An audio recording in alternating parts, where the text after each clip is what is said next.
Ever wondered how to turn your investment losses into potential tax savings? Welcome to the captivating world of tax loss harvesting. This ingenious strategy is a silver lining that savvy investors utilize to transform their investment losses into tax benefits. Imagine it as a financial jujitsu move, where you leverage the weight of your losses to reduce your taxable income.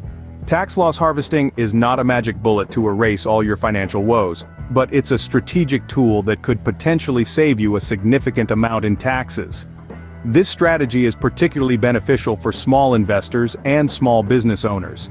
In a nutshell, it's about making the best out of a less than ideal situation by turning your investment downturns into a chance to lessen your tax burden. Now that you've got a taste of what tax loss harvesting is, let's delve deeper into how it works. So, you might be wondering, how does tax loss harvesting work? It's quite an intriguing process. Imagine you're an investor. You've got a portfolio brimming with a diverse range of stocks. Some are performing well while others, not so much. Now, instead of simply letting these underperforming stocks sit there, you decide to sell them. Why? Because selling these stocks at a loss can be a strategic move. This is the first step in tax loss harvesting. Here's where it gets interesting. The losses you incur from selling these stocks can be used to offset your capital gains tax. Let's say you made a profit from selling another stock earlier in the year. Normally you'd have to pay capital gains tax on this profit.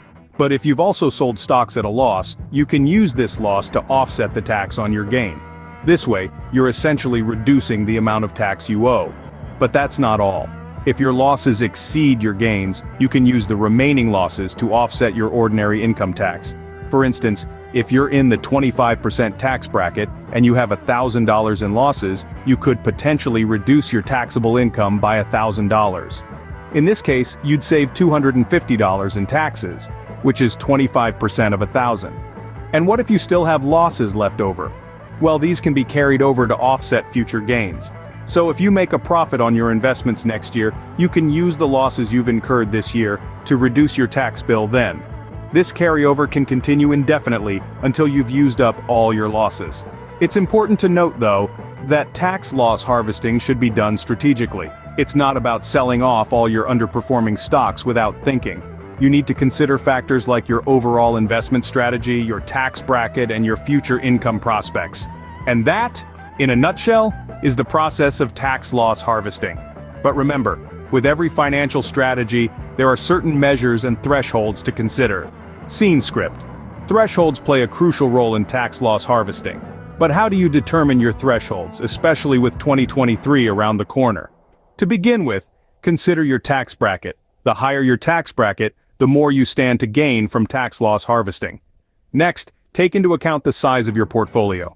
Larger portfolios tend to have more opportunities for tax loss harvesting, but even smaller ones can benefit from strategic planning. Your investment goals also play a vital role. If you're focused on long-term growth, you might set different thresholds than someone who is looking for short-term gains. Don't forget about the potential for wash sale rules, which can limit your ability to claim losses if you buy back a substantially identical investment within 30 days before or after the sale. Careful planning and consideration are key when determining these thresholds. So, setting your thresholds is an essential part of tax loss harvesting, but remember, each investor's situation is unique. Tax loss harvesting might seem complicated, but once you get the hang of it, it can be a powerful tool in your financial toolkit. It's all about turning the sour lemons of investment losses into the sweet lemonade of tax deductions. Remember, the process involves selling off investments that have declined in value to offset the taxes on your capital gains and income. Determining your thresholds for tax loss harvesting is equally crucial. It's like setting the sail for your investment journey, ensuring you don't get blown off course. Your thresholds should be set based on your specific financial circumstances, risk tolerance, and investment goals. However, navigating the financial seas can sometimes be tricky. If you find yourself in choppy waters, don't hesitate to seek professional advice.